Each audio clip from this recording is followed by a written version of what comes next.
I made 7 figures by completely ignoring most of the business guru advice you hear online. But if I had known from the start what advice is complete garbage, I would have reached there way faster and with far fewer dead ends. I built my personal brand from 0 to over 160k followers in under 2 years. So if you are tired of following advice that simply does not work, this video will help you filter through the noise. Here are 7 pieces of popular advice that I completely ignored and what I did instead to build my profitable online business. Let's go. BS lesson number 1. Build an audience first and then a long time later sell on something. This advice is completely backwards. 3 years ago, I started my online education business called the AI Solopreneur, where I teach solopreneurs how to use AI and content systems to build their own profitable online businesses. Look, if you spend all your time building on free content, you'll only attract free rollers that expect more free stuff. It's like a Pavlovian dog, it's like salivating for the same bell of getting free stuff. You just train your audience the wrong way. So what actually works? Number 1,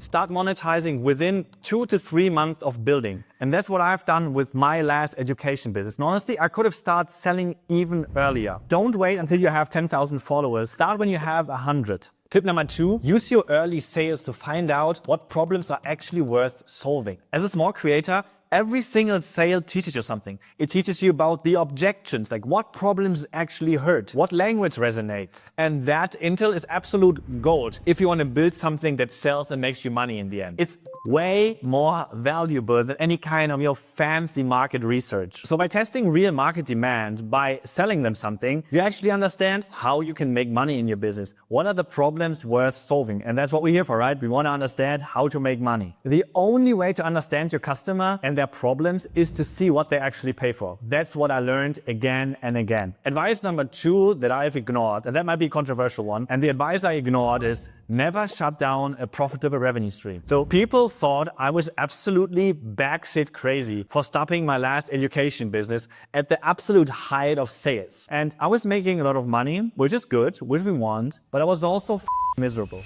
So what I learned is very simple. If you're miserable for months, the money is not worth it. It's that simple. I was running this AI course business, but it felt like dating a person where it won't work long term. And that is just a huge waste of time. It occupies your mental space, your energy is drained, and you should spend that energy on finding the actual right fit for you. So sometimes the best business decision is to admit that you're wrong and that you have to move on.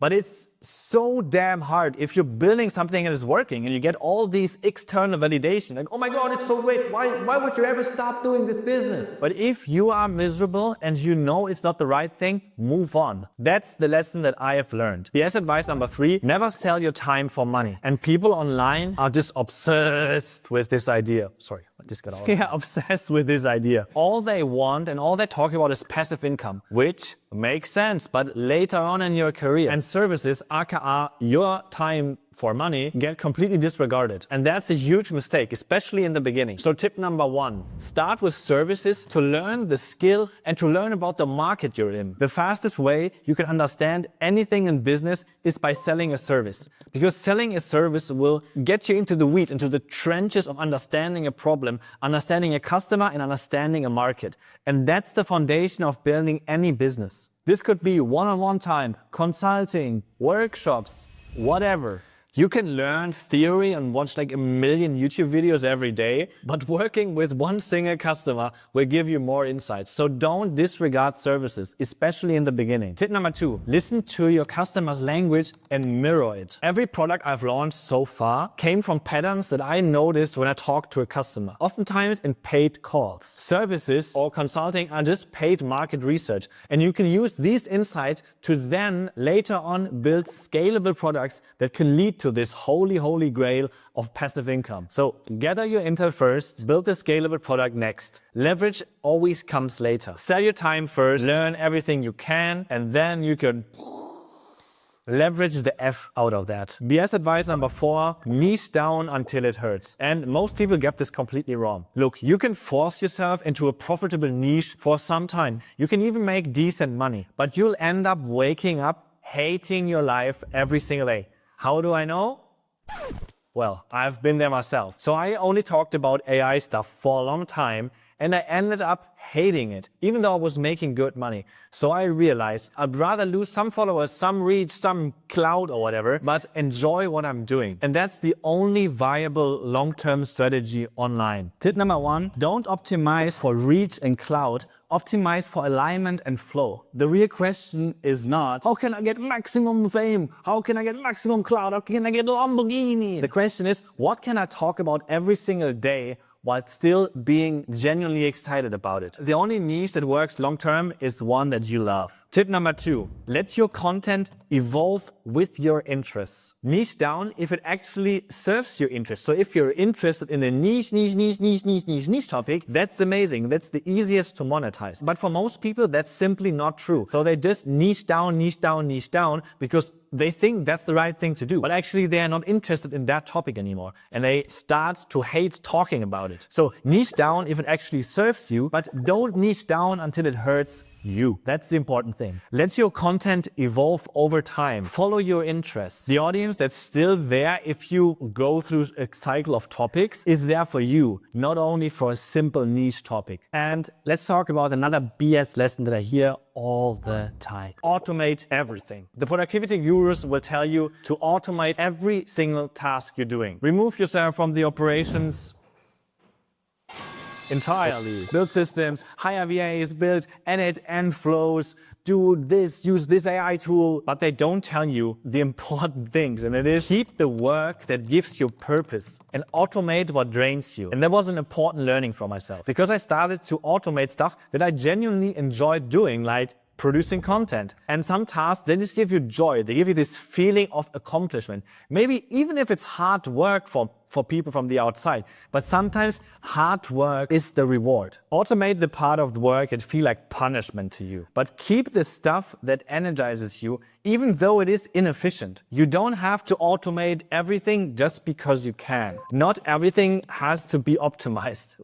I know that's crazy to say, but sometimes the inefficiency is the whole point of doing the work. BS advice number 6. Location freedom should be your top priority. The digital nomad lifestyle looks amazing on Instagram. You work from the beach, you sip on a coconut, you meet amazing people, and you have this amazing business. But it's not for everyone. And it's not the first thing you should optimize for. So what should you do instead? First, build a stable home base before you start traveling. Moving locations constantly adds so much friction to building a business.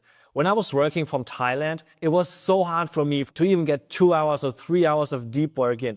You're basically starting your business on hard mode if you choose location freedom from the very second you start your business. If you choose traveling first, you'll end up spending most of your energy on logistics. Where do I sleep? Where do I work? Where do I eat? Maybe you get sick from the food. Maybe you're in a wrong time zone now. So all this stuff is a huge energy suck, and that's not something you want when you start your business. So if you're trying to get your business off the ground and figure out the nomad lifestyle at the same time, both will suffer. And I realized for myself, it's more important for me to establish a strong routine and to have a strong social circle. And that actually helps me to build a stronger business. And once you've figured out the foundations, then you can still start traveling. Insight number 2 I had is the real freedom is working the way that you want to work. And that means different things for different people. For some, it might mean working from home with your family. For someone else, it might mean to go to Medellin or to work from the inside of a volcano. I don't know. Maybe it's traveling, maybe it's not. But don't chase someone else's highlight reel on Instagram. Figure out what makes you productive, and even more important, what makes you happy. So should you ignore all business advice? Well, not quite. It's just important for me to say, there are a million ways to win, or maybe even a billion, trillion, gazillion ways to win. And success heavily depends on your personality, timing, circumstance, your whatever, hair color maybe not, but you get the point. The last part is what makes following guru advice so tricky. It is just one person's experience sold to you as some kind of universal truth, which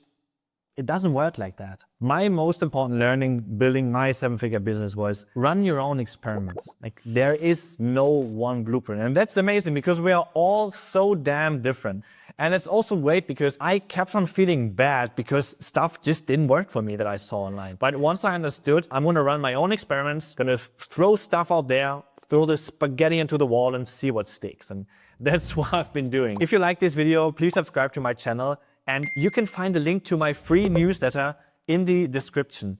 And in the newsletter, I go into more depth building my online business as a bootstrapped entrepreneur with a crying newborn at home. So if you're interested in building a business, building your personal brand, and maybe some bad jokes for myself, subscribe to that as well. See you in the next video.